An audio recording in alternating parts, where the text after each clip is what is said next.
has long been the Oscar.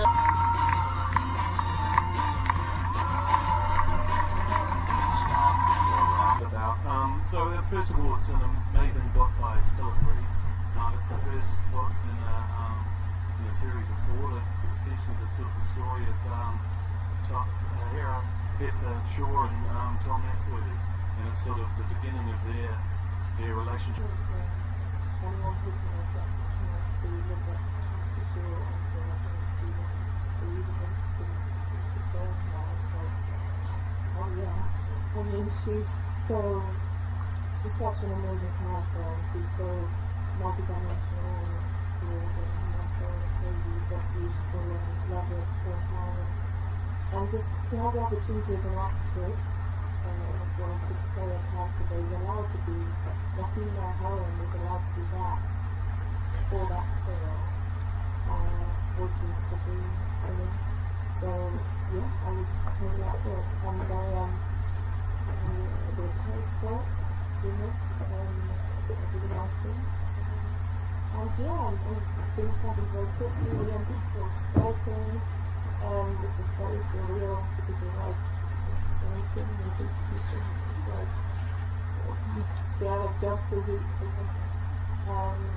Yeah, and then suddenly we were in New Zealand and it was nothing, it was nothing.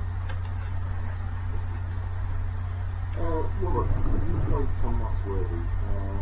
At the beginning of the film, he's sort of a true believer in the attraction system.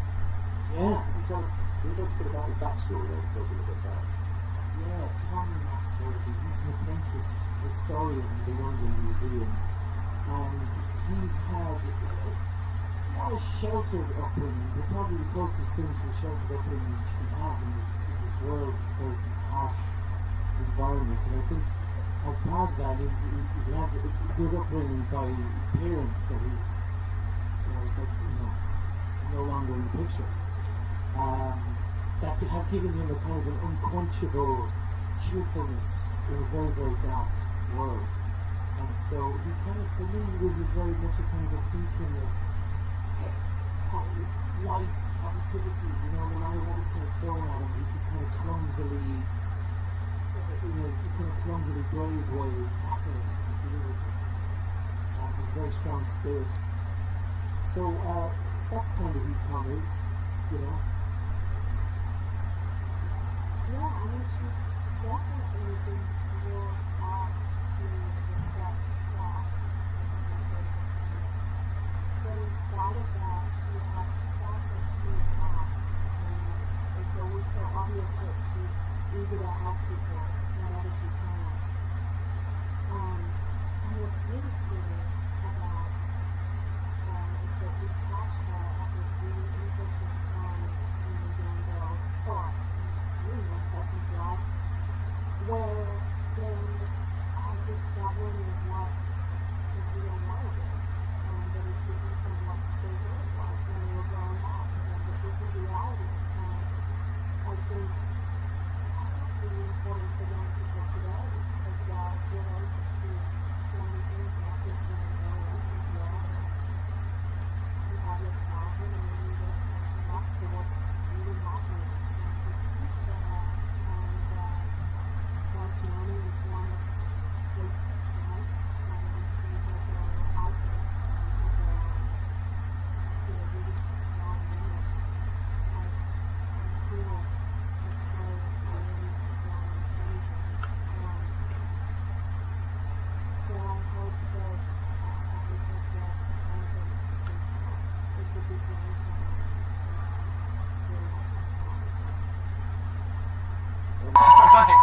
Enthusiastic. I mean, they just dropped the new trailer and had a big panel where they showed the first 25 minutes. Did you guys see it? All right, people have been sitting here waiting all day, actually. I noticed a lot of the same faces, so why don't we get right to it? You want to introduce yourselves to the audience? Layla George. I play Catherine Valentine. Anna Fang. I'm Hera. I play Hester Shaw. Hello, I'm Captain Robert Sheehan, Esquire, and I play Tom Natsworthy, apprentice historian, 3rd class. Thank you. I'm Stephen Lang and I play Shrike. I am Peter Jackson, co-writer and one of the... Just the director. Now, Philippa and Peter, you wanted to make this movie a long time ago. You optioned it like over a decade ago. So tell us about the story, that how you read it, you optioned it. Now we're at this point 12 years later. Well, I optioned these books. There's 4 books in the series, and Mortal Engines is the first of the 4 books. And I directed it myself, and I got to sleep in the morning. But Christian's done an incredible job. I couldn't have done a better film if I'd made. I mean, I'm incredibly thrilled by it, incredibly proud of it. You know, the movie, from the footage, from the trailer, it looks really incredible, and the visuals look like it's almost good that it's coming out in 2018. So it's better than anything I've seen before. So I'm curious about Christian. How did you get it to that level, working with Peter? What did you learn over the years that you were able to take from Peter and create such a like this? You're talking about the effects and the scale of the world? The whole look of it, the steam, Yeah, right. the effects, all that. Well, I mean, look, the main thing is you know, we wanted to create something new for cinema lovers. We wanted to create something for new audiences. To you know, there's a lot of repetitive stuff out there, and we wanted to, you know, we remember that time when you go and see a movie and it's something new, it's a new experience, and so it was all sort of driven by that. And as far as just getting it to the level, I mean, you know, with visual effects, I mean, the main thing is it's a, you know, really is a character-driven story, and it's set in a, you know, a huge, amazing fictional world, but you know, it's driven by characters, and you know, all the visual effects there are to serve that story.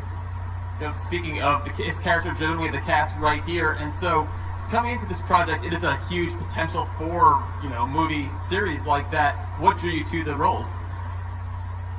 Well, we'd already been a barbershop quartet, and sorry, You got us as a package. I just saw us on the couch there on the television. I thought we'd make quite a nice barbershop quartet, wouldn't we?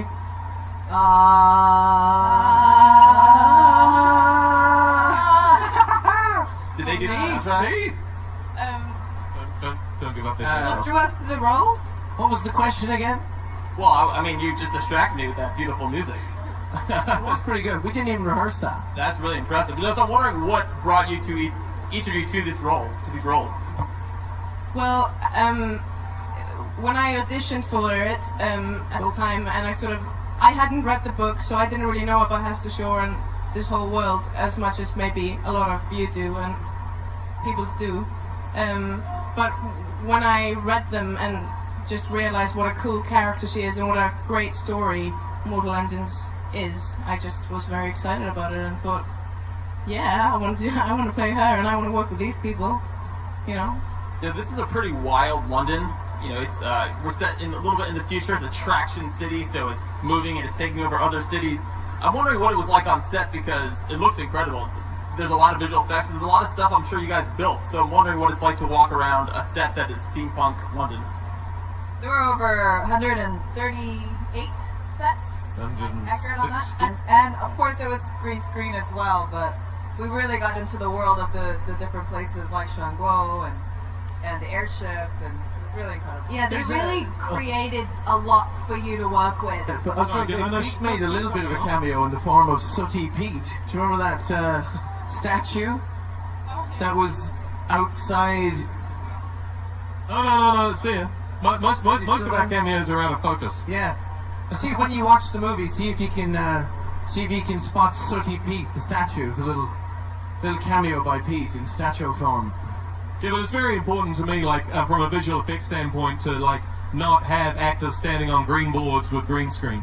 To actually, so Yeah, I've been apartment searching here in New York, which is not fun. It made me think about what it must be like in London of the future. And what were those places where they lived? What was that like? On the City of London? Yeah. My house is beautiful. Show off. You said there was something that occurred on, well, they're talking about now, but you said there was something that happened back when you guys were making the movie that you guys wanted to talk about here. It was a bit of an incident. There was a funny moment between the three of us when we were in the Jenny Hanover. There was a lot of funny moments there. There was a lot of funny moments in the Jenny Hanover. And Concussions as well. Yeah. one of them was I was cocking my gun, and telling her we gotta go. We're all like ready to go on the move, and every time I went like this, the gun went limp. So she started cracking up. The wind was blowing, the mat blew into his face. It all happened at once, and we're dying to see that blooper. It's just funny when you're trying to be all like cool and badass, but you're actually just Need like a weapons malfunction. That's what would happen. That's what would happen to me. Now we almost have to go, but I just want one more time the barbershop quartet. If you could harmonize for us.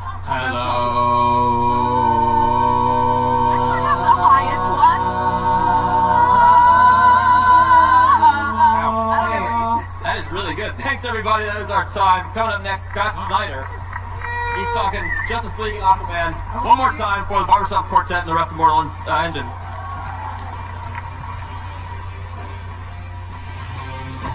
You play Tom Natsworthy, who's like the charming, fun, not really suspecting to be a hero type, but I feel like he might end up in that role. So kind of tell me about getting in that character, what we can expect to see from him when we see this whole movie.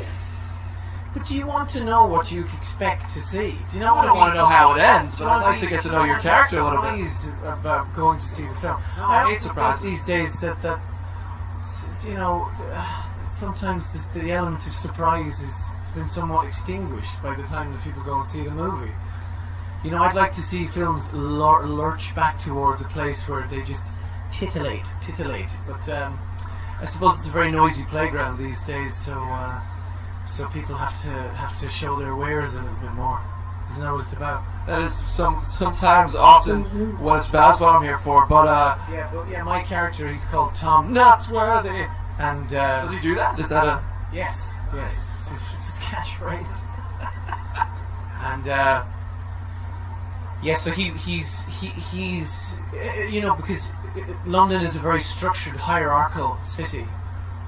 If you remember Titanic, you know, where all the smelly working class people stayed down in the basement and all the rich folk got to stay up near the top of the ship. It's basically like that. Because classism is a system of control, of course, the monarchy implemented by saying, look, we have certain blood in our veins, that makes us better than everyone else. That's what the monarchy do. And so that makes everybody else seem inferior, right? And so Tom Natsworthy is right down in the below, down in the near the gut. That's where he belongs, according to the hierarchical system. And as a result, he has a pretty intense job as an apprentice historian. But most of his day is spent sorting through trash that's been taken off smaller villages and cities and things that have been digested by London. And then he sort of tumbles into this crazy adventure with someone who could be described as his opposite in many ways, in the form of Hester Shaw. Yeah, I did see you get pretty excited to find a toaster. That was a funny little moment. Did you see that? You saw that scene? Yeah. They showed us some early footage from the movie. Now, when you join a movie that Peter Jackson, it's like product placement for a company that doesn't exist anymore. When you join a movie that's made by Peter Jackson, that guy's one of the best world builders there are in cinema. I mean, with Lord of the Rings and all the worlds he's created. What is it? Were you a fan of his work? Were you familiar? I'm sure you watched Lord of the Rings. What does that mean to you? All the forts that he builds around his house. You know, like. Do you remember when you were a kid, like building forts out of blankets and pillows? Is that Peter's house? Yeah, that's what he does. He just builds little forts. You're like, so that's what you love doing. You just did it on the screen. I love it, man. Well, thank you so much for stopping by, man. I can't wait to see the whole movie. Good, me too. Have you seen it yet? I've seen 99% of it. Thinking about it, though, thinking about these characters from these books, I imagine there are fans out there that are going to say, he needs to be this specific way, say it these ways, be this way. So. No, but do you feel you have to go very strictly back to the book, or do you go to the script for these kind of things? We developed the character, as inspired by the book, but you have to take ownership of it to some degree, man, as well. And also, when people read a book, there is less of a passive participation like you would be watching a film. You are creating, the phenomenology of a book is such that you're creating all the images and the faces of the characters in your own mind. You're like, oh, Tom Natsworthy looks like my uncle, Everybody has a different face, but now they're all going to have to deal with this face and no other face.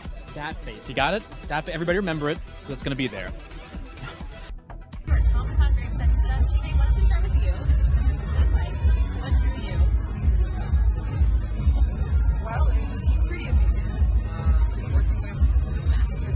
Through the story? Because it sounds bat wonderful out of it. Tell me how. Let's talk to the kids. What is it like being in a big ass movie like this? Oh, it's been magnificent, man. It was quite a physically challenging job. It was probably the most physically challenging job. In what way? The two main characters, myself and Hera play, are often fleeing, and are often... It's one of them running pictures? Yeah, there's a lot of running, there's a lot of falling, a lot of climbing.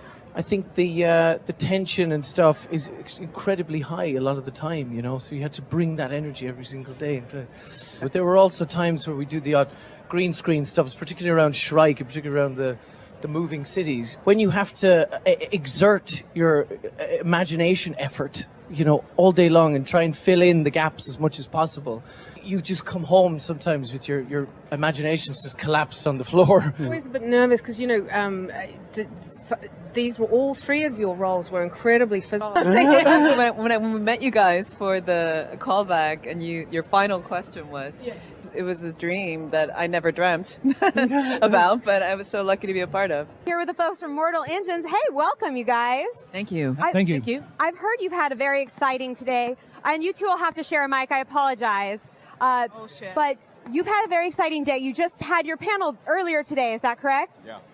Your pal Andy Serkis stopped by. Is that true? That is true. Yep, indeed. Very kind of him. What can you share from your panel? What secrets did you share today? We shared secrets we can't share, right? Like the. Well, we screened 24 minutes of footage. Wow! Let me leave here, which was so unkind. I felt. I know. Bummer. I know. My loss. I know. I'm so excited about the film, you guys. Congratulations. Thank you.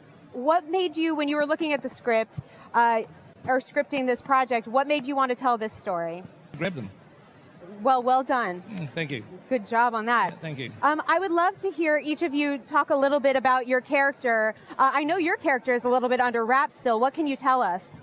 Well, I play Shrike, who is he's a resurrected man. They commonly refer to them as stalker. It sounds not as the nicest kind He's of a really, referring. he's sort of a wonderful monster, put it that way, That's a great catchphrase. Just wonderful monster. I love it. Well, that's a perfect segue for you, Hera. Can you tell us a little bit about where she's all going? Hester, yes. Yeah, she's just such a cool. Yeah. So I did not get to see the footage, which I still lament. But I believe, for a little tease from the trailer, is that might have to do with something with the man. In spite of that, still well, speaking about getting caught up in things, Tom seems quite caught up in things. Where do we meet him? You get 2 mics because you've been very patient. Hey, you're going to get 3. Yeah, definitely, for sure. Yeah, Tom, he grew up all his life in London, the big giant predator city London. Doesn't know anything else, never known anything else, has had dreams to leave London all of his life. Mm-hmm. And then he does, and then he kind of regrets wishing that, because he's dropped into the Badlands with this lunatic. And she's his only protection against all the rest of the lunatics. And so has to kind of step up to the plate through baptism by fire and see what he's made of, whether he's a wimp or whether he's brave. Well, it turns out he's kind of clumsily brave, Clumsily brave. Yeah. That's up there with Wonderful Monster. It's the most charming English type of bravery. It's very English bravery, very stumbly brave. Well, speaking of brave, your character, Jihei, seems quite brave. What can you tell us about her? Well, Anna Fang was, when she was a child, her parents were aviators, and while they were passing through, we have to give it away just to explain it to me, so you may as well go on. Right, so we band together. You are screwing around. Oh. Joking. Right? Oh. Yeah? Well, everyone wants to talk to you, and so I don't get to keep you for much longer. We have some special people here going to the stage and some trivia for you very soon, so check it out right here on Marvel Live. Thank you guys so much. Thank you. Oh! Bleeding cool. Yes. I love you guys. Oh, really? You're always very nice to me. Oh, yeah? Thank you. What was a unique challenge? No. my little ghetto setup that I've got going on here. What was a unique challenge that this production set up for you? Well, it's always a bit challenging when you do a lot of stuff in studio. The good news on this was they did build a lot of the world, so we did have a 360 set to contend with and things to kick and extras to elbow and headbutt and stuff, which is always fun. But there also was a lot of green screen stuff, you know, and when you try to, how dare they be so rude? Whoever's on there plugging whatever they're doing. But when you do lots of green screen, you have to continually engage in your imagination to quite a large extent. You have to fill in as much of the green blank as you possibly can for your own sanity, so that the performance coming out is as genuine as is humanly possible. But when you're doing that for long periods of time, you can exhaust the imagination. You know, it's like people, I think, who read a book, and after 10 pages they're like, you know. So that's a muscle that you have to, because you're engaging your mind. You're essentially you're casting players in the theater of your mind, because you're, you know, for a lot of this stuff. But that said, the fantastic thing about a lot of the green screen too was Stephen Lang, man, because he came in and he did a big effing theatrical, brilliant, like intensely powerful performance in this mocap suit, because I'd never worked with an actor in a mocap suit before, and I didn't know how that was going to go and what it was going to be. But Stephen came in and he just took hold of the entire space. So it wasn't difficult to feel terror when Stephen was doing Shrike.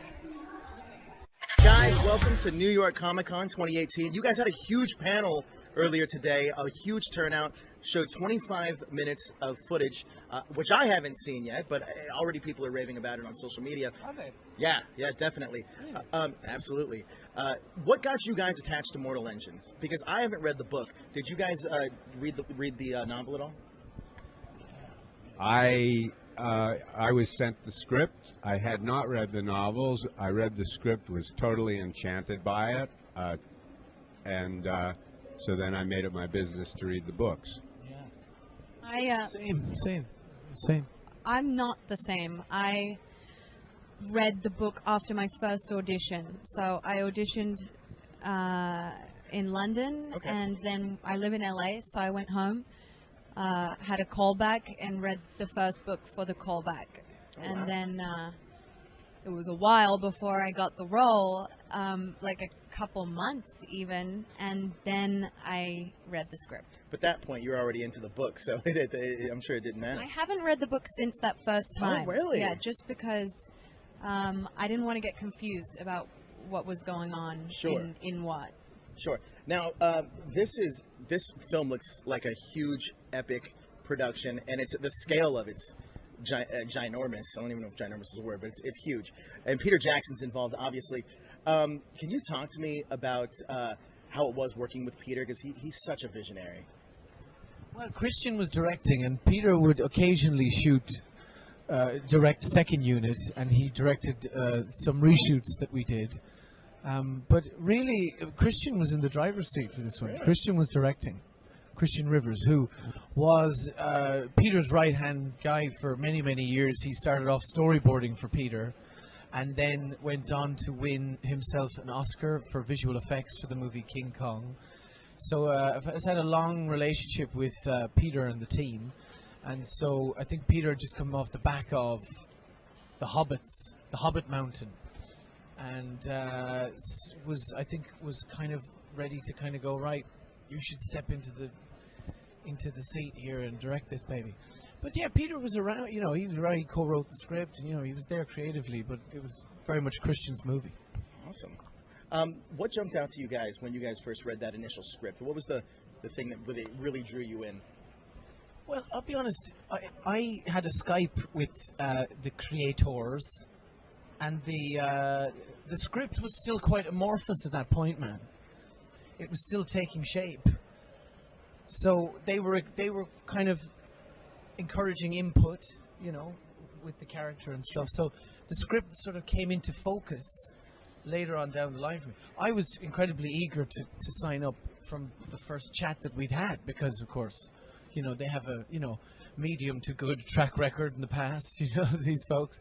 So I was just dying to work with them in some capacity, and I was very honored that they wanted to work with me. So I put faith in them that they were going to write a great script. What about for you guys? I liked the part. From the minute I read the part, I thought, that's a tough part. And so I wanted to play the part. I liked it. And so that's how it worked. And I actually did do quite a lot of work with Peter on this, as Robbie points out. He did direct second unit. I have a feeling Peter cherry-picked some scenes as well. But you know, the relationship between Christian and Peter is very, very organic. They've been working together a long, long time. Yeah. And so it was never a question of, there were never any problems at all. But Peter is very amusing to work with as well. I play the only performance capture role in the film. And so everyone else is dressed in their wardrobe, and I'm dressed in, you know, essentially a diving suit. Sure. And so Peter would feel no compunction about saying, well, Louis, you're would you mind carrying a camera? You know, let's put a camera on you too. I said, sure, Peter, put a camera on. So I was actually, at one point I had 4 cameras. I had a camera in each hand and 2 on my head. Oh, wow. And I thought I need to join the guild if I'm going to do this. So I was filming the scene, and then I thought, well, why am I filming then? I'm going to start filming me. So I started just turning the camera on myself as well. That's great. Yeah, speaking of characters, chat me up about the characters each of you play. Like a brief synopsis. Obviously without giving spoilers away.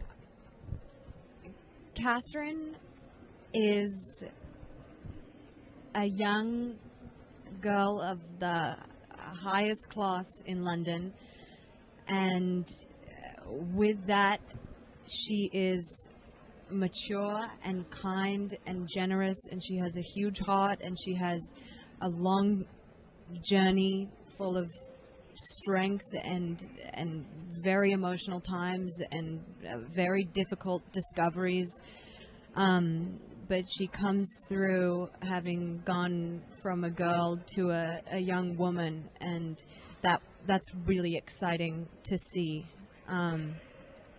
that point in someone's life. And that's actually what I jumped on when I first read the script and the book. Actually, that's what excited me the most about her, was that we were finding her at that moment in her life where she is suddenly leaving childhood, leaving adolescence, and becoming a woman, and everything that goes with that. I just connected so personally with that and liked that a lot. You know, that thing about going from sort of girlhood to womanhood, boyhood to manhood, I think is you could say about Tom, my character, as well, because he lives within a system of indoctrination that, you know, because resources are so scarce and everything, and they're so intimately dependent on the engines not failing, and essentially the city perpetually moving and perpetually hunting and being successful, that they have to spin a narrative so that people will get up in the morning and they'll keep the engines going. And part of that narrative is that anti-tractionists are barbarians and they should be found and executed and all that. And, you know, Tom, when we meet him at the beginning of the film, is completely under the bewitchment of that indoctrination, because, you know, he was born and raised in the city like everybody else. Sure. And he has a very... he's had, I suppose, a relatively sheltered upbringing, you know, within the context of the entire world, you know, compared to Hester, for example, Sure. who had to basically, you know, grow up under the big, scary, yet quite sort of generous Shrike there, and somewhat in the swamps and badlands. But Tom basically matures, and he kind of, through baptism of fire, he figures out what he's made of, you know. Sure. And the chips are down. So. That's very interesting, actually, the idea of like nature versus nurture. We were all, as characters, raised so differently. I mean, Tom loses his parents.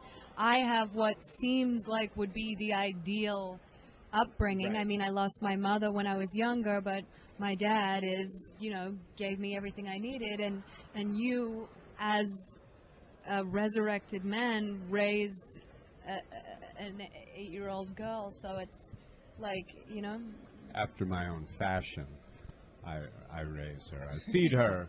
I play Shrike. He's a resurrected man. He's a stalker. I'm a bounty hunter. He has no heart, and yet possibly the biggest heart in the story. He finds a little waif of a girl who's injured, and he brings her to his home, his lair, as it were, and he keeps her alive. He knows that humans have to eat, and so he feeds her. He knows, and he begins to form an attachment to her that he can't quite understand. And so when she leaves, he's devastated by it, and so he has to go off and search for her. So it's very poignant. I'm excited to see these Predator cities come to life, and I'm sure everybody out there is excited as well, as was the panel room. It was very energetic in there. But sci-fi in these kind of films are cautionary tales. What do you hope audiences take away?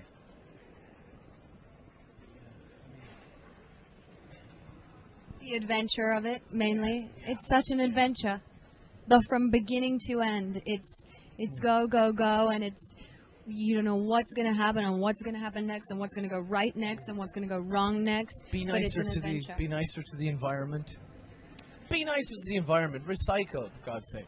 And always wash out your litter before putting it in recycling bin, because the recycling plant people have to take out dirty stuff at the bottom of your chicken packets.